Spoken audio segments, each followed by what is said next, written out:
திருக்கைலாய புனித யாத்திரை நம்ம இந்துக்களுக்கு புண்ணிய தலமா புனித யாத்திரை தலமா இருக்கிறதுக்கு காரணம், திருக்கைலாயில சிவபெருமான் அம்மையப்பரா பார்வதி தேவியோட இருக்கிறதா, வாழறதா, வசிக்கிறதா நம்பிக்கை.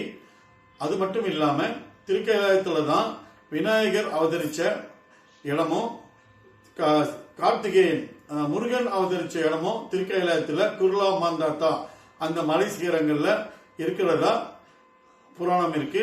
அதுவும் இல்லாம ஐயப்பன் ஜனனம் நடந்த தீர்த்தபுரியும் கைலாயத்துக்கு அருகில ஒரு 75 கிலோமீட்டர் தூரத்தில் இருக்கிறதால சிவபெருமான் தன் குடும்பத்தோட வசிக்கிற இடமா திருக்கைலாயத்தை நம்ம இந்துக்கள் நம்புறதால திருக்கைலாயத்துக்கு ஆண்டுதோறும் புனித யாத்திரை போறாங்க.